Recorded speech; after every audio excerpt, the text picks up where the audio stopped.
Ka jalqabaatiin koomishiniin sarbama mirgoota namummaa idil addunyaa qoratu dhaabbanni mootummoota gamtoomanii Itoophiyaa hundeesse miseensonni isaa yeroo jalqabaatiif torbanoota darban keessa Itoophiyaa deemaniiru.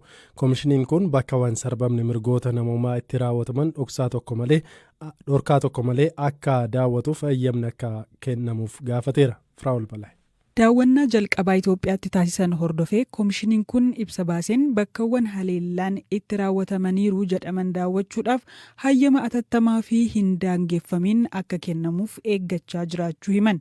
Miseensonni koomishinii qorannoo kun marii aangoota Itoophiyaa waliin taasisan hordofee ragaa namoota ijaan argan fudhachuudhaaf bakkawwan haleellaan itti raawwatamaniiru jedhaman daawwachuudhaaf dhorkaa tokko malee hayyama akka argatan abdii qabu jechuun UN ibsa baaseera. Qorattoonni koomishinichaa dhimma namoota 200 naannoo Oromiyaa keessatti ajjeefaman jedhaman ilaalchisuun qorannoo akka gaggeessan ibsa UN keessatti eerameera. Ogeessonni koomishinichaa 3 dursituu koomishinichaa fi lammii Keeniyaa kan taate Kaarii Beetii Murungii, lammii Ameerikaa Steven Raantarii fi lammii Sirilaankaa Raasikaan Alii adoolessa 18/2014 Itoophiyaa daawwachuun isaanii ni yaadatama. Koomishiniin kun adda durummaan yeroo waraanni kaaba Itoophiyaatti gaggeeffametti qaamolee waraanicha keessatti hirmaataniin sarbama mirgoota namoomaa raawwataman, seerota mirgoota namoomaa idila addunyaa diigaman, akkasumas seera baqattootaa idila addunyaa caban gadi fageenyaa fi walabummaan akka qoratu ibsi UN baasee kun ni eera. Mootummaan Itoophiyaa turtii guyyoota 5 gareen qorattootaa kun Finfinneetti taasisan ilaalchisuun ibsa baaseen Itoophiyaan hundeeffamuu koomishinii kana qeeqxee akka turte yaadachiisuun koomishinichi yeroo itti gaafatamummaa isaa bahatutti ejjennoo bu'uuraa mootummaa ilaalcha keessa haala galchee fi sirna mirga namoomaa idila addunyaa hordofeen ta'uu qaba. Ta'uu dhabaannaan garuu dhimmi koomishinichaaf tumsa gochuu carraan irra deebi'anii ilaaluu akka jiraatu eereera.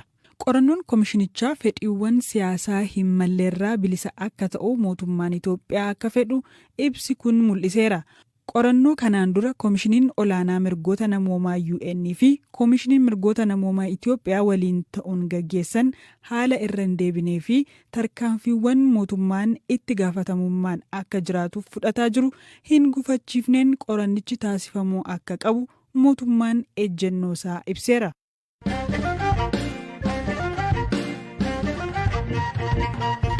Magaalaa Finfinnee fi godina addaa naannawaa Finfinnee keessatti waqtii gannaa kanaatiin walqabatee ji'a adoolessaa keessa qofa namoonni 9 bishaaniin nyaatamuun lubbuu dhaban. Ogeessa sabquunnamtii uummataa koomishinii sodaa balaa fi abiddaa magaalaa Finfinnee obbo Nigaatumaa immoo BBC'tti akka himanitti namoonni lagaan lixanii lubbuu isaanii darbuun irra deddeebiin dhaga'amaa jira.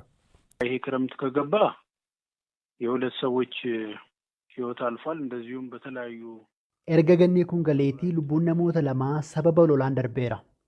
Lolaan manneen jireenyaa seenuunis qabeenya irratti miidhaa guddaa geessise.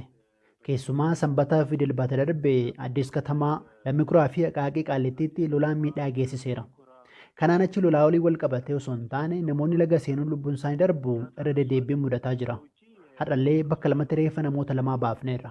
Finfinnee fi godina addaa Oromiyaa keessatti adoolessa keessa qofa namoonni 9 laga seenuun lubbuun isaanii darbe. Namoota kunneen keessaa gariin isaanii osoo bishaan daakuu hin danda'in laga seenuu fi mi'a gurgurtaaf ta'u argachuuf jecha boolla bishaaniin guutame keessa seenuun kan lubbuu isaanii dhaban. Kaan ammoo akkamiin akka lubbuun isaanii darbe adda baasuuf poolisiin qorannoo eegaleera. Waggaa darbee lolaa olii wal qabatee lubbuun namoota 10 darbeera. Bara kana miidhaan sababa lolaan lubbuu namaa fi qabeenya irra ga'u akka bara darbee akka hin taaneef hojiin hedduun hojjetamaa jira.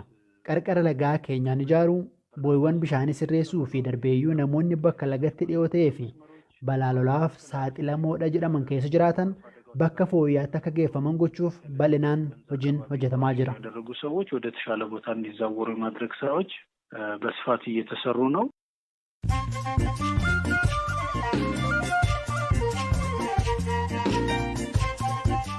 Kan dhaggeeffataa jirtan sagantaan raadiyoo BBC Afaan Oromooti. Oduuwwan gaggabaaboon isinitti hima.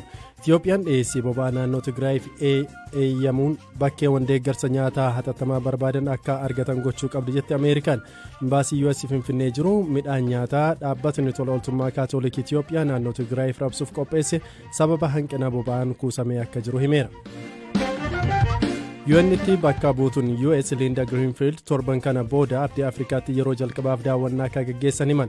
Kunis odeeffannoo dhiibbaa qaala'insi jireenyaa nyaata irratti fide ilaaluuf yoo ta'u, lafa gabaa buufataalee oomisha nyaataa daawwachuun qonnaan bultoota waliinis mari'atu jedhame.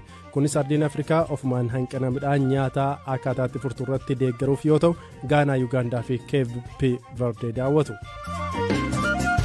Godaantotni Itoophiyaa kumaatamni Saawudi Arabiyaatti yakka adda addaatiin himatamuun mana hidhaa turan yeroo adabbii isaanii xumuratanis biyyatti deebi'uuf akka rakkatan himan. Godaantotni kunneen mana hidhaatti gara bakka tursiisa biraatti akka dabarfaman himuun biyyi keessanis fudhachuun barbaanne akka jedhaman BBC'tti himaniiru.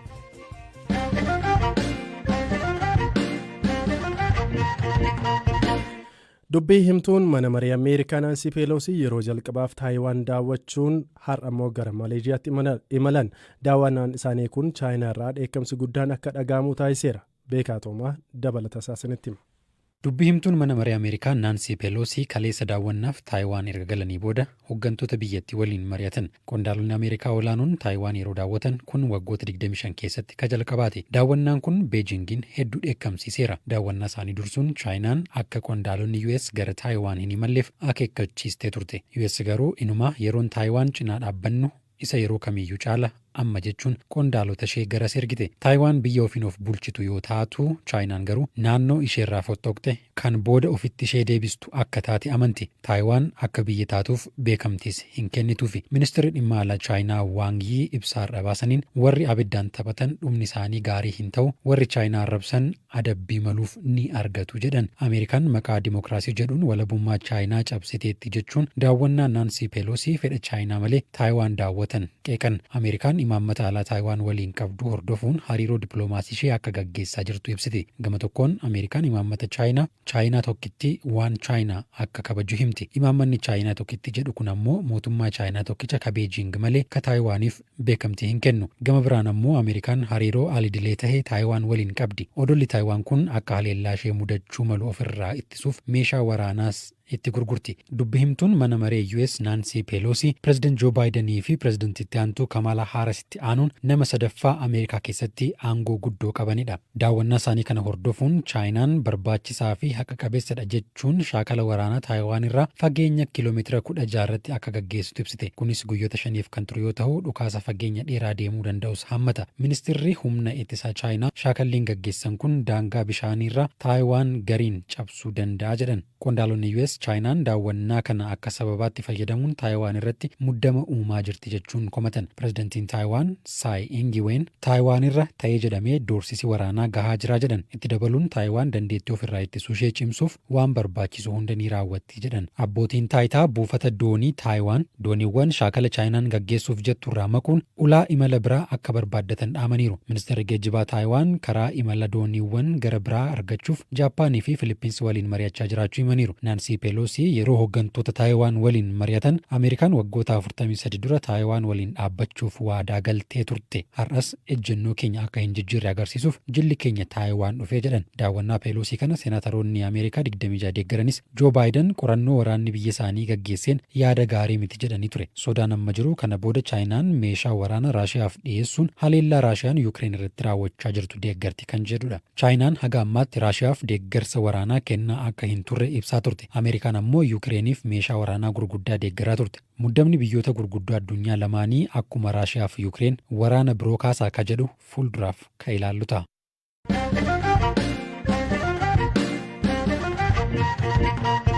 Kan xumuraatiin maqaan isaa Injiinar Taaddasaa Gammadaa jedhama. Dhalatee kan guddate Shawaa Kaabaa Aanaa Koyyootti yoo ta'u, amma dargaggeessa ganna 30 gara jalqabaa keessa jirudha. Taaddasaan imala milkaa'inaa gama barnootaan argate mana barumsaa Garba Gurraacha haga biyya Kaataaritti mootii biyyattii irraa badhaasota hedduu argachuutti gaheera. Injiinar badhaasaan bu'uuraalee misoomaa Kaatar waancaa addunyaaf qopheessaa jirtu irratti hojjechaa jira. Milkaa'ina isaa haala kanaan waa'ila koo Habtaamuu Xibabuutti himeera. Yeroo hunda barnoota kootiin gumaacha guddaa gumaachuun barbaada ture. Sababa kanaaf fakkeenyaaf yeroon barataa waggaa 3ffaa ture irraa kaasee kitaaba Structure Engineering barreessan ture. Akkasumas foormulaa haaraa fi sooftiweerii Structure Design gamoowwaniif oolu staandardii seera ijaarsa Itoophiyaa irratti kan hundaa'e developii gochuuf hojjechaa ture. Haa ta'u malee barataa waggaa 4ffaa yeroon turetti wantoota hojjechaa turee fi dookumentii koo hunda laaptooppii Piikoo waliin cuubeedhaan laphee koo jala dabalatee iddoo 6 ol na waraanuun yuunivarsiitii fuulduratti saamameen ture.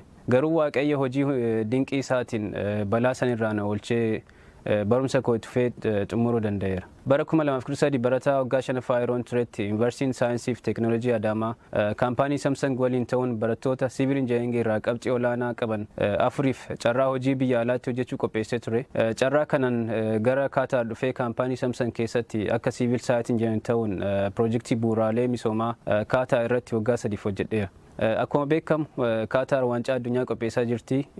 Ammatti ijaarsa isteediyeemii waancaa addunyaaf oolan hunda xumurtee gareewwan kubbaa miilaa addunyaa 30 ol ta'anii fi deeggartoota miliyoona 1 ol ta'an simachuuf saffisaan qophaa'aa jirti. Isteediyeemiin alas piroojektoota misoomaa hedduu ijaartee jirti. Piroojektiin ani irratti hojjedhees piroojektoota bu'uuraalee misoomaa qophii kanaaf ijaaraman keessaa tokko. Waggaa 3f akka siivil saayit injiinar ergan hojjedhee booddee digirii koo 2ffaa hojjechuuf Kaatar yuunivarsiitii galee itti fufees achumatti hojiis hojjechaa digirii koo 3ffaa yookaan PhD koo xumuree ji'a darbe 4GPA'dhaan eebbifameen jira. Guyyaa eebbees barattoota bara kana eebbifaman keessaa qabxii olaanaa galmeessuun fi qorataa kabajamaa yookaan distinguished graduate researcher ta'uun badhaasa meedaaliyaa warqee itti aanaa mootii biyyattii irraa badhaafameen jira. Badhaasni kun badhaasa maqaa mootii Kaatariin eebbifamtoota qabxii olaanaa fi riisarchiidhaan gumaacha olaanaa taasisaniif kennamu. Hojii qorannoo kootiin sababa gumaacha olaanaa taasisan yeroo adda addaatti beekamtii addaa fi badhaasa hedduu badhaafameen jira. Fakkeenyaaf waggaa 2 dura sadarkaa yuunivarsiitii Best Graduate Research Award in Science mo'achuun badhaasa meedaaliyaa fi waraqaa ragaa badhaafameera. Badhaasni kun barattoota dandeettii addaa qabanii fi saayinsii keessatti gumaacha qorannoo olaanaa taasisaniif beekamtii fi kabaja kenna. Bara darbees Kaatar Yuunivarsiitii Annual Research Forum irratti badhaafameen jira. Kana malees bara kana Best Graduate Research Award in Science and Engineering akkasumas dissertationii yookaan qorannoo PhD koof taasiseen Best Dissertation Award mo'adheen jira. Kun badhaasota argadhe keessaa isa muraasa. Amma asitti riisarchii adda addaa hojjechaa jira. Kana malees bara darbe kaasee University of British Columbia Kanadaatti PhD koo 2ffaa hojjechaa jira. Yeroo adda addaatti hojii koon Waaqayyo na gargaaree maqaa biyya koo ol kaasuu danda'u kootiif guddaa Waaqayyo galateeffadha. Sababni milkaa'ina kootiin jalqabaa gargaarsa Waaqayyooti. Kanarraa kanaaf garaa guutuudhaan barnoota koo irratti xiyyeeffachuu kooti jedhee yaada. Yeroo hunda wanta narraa eegamu jechuunis yeroo koo seeraan fayyadamee yoon qo'adhe isarraa kanaaf hojii Waaqayyooti jedhee namana. Kanarraa kanaaf qormaata yookaan gireediidhaaf hin dhiphadhu. Yeroon qo'adhu qormaataaf osoo hin taane beekumsa argachuuf ture. Kana malees barumsan jaaladhu keessattuu fiiziksii fi maatisiidhaan kan wal qabatan yeroo hunda in advance qo'achaan ture.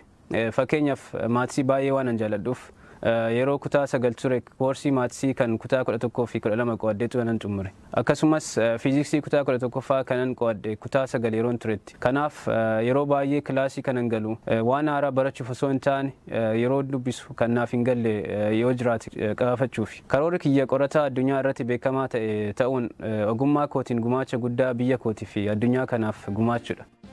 Kabajamtoota dhaggeeffattoota keenya seenaa ajaa'ibaa kan injiinar Taaddasaati kan dhageenye sagantaa galgala kanaatiif qopheessina asumarratti xumurreeti kan jiru kan isiniif dhiyeesseen Zalaalam Taaddasaan ture qopheessituu sagantichaa Firaafolee Dhugaasaa fi ogeessa teeknikaa keenya Mubaarak waliin turtii taasisnee jirra. Boru sa'aatii wal fakkaatu walitti deebina halkan gaarii.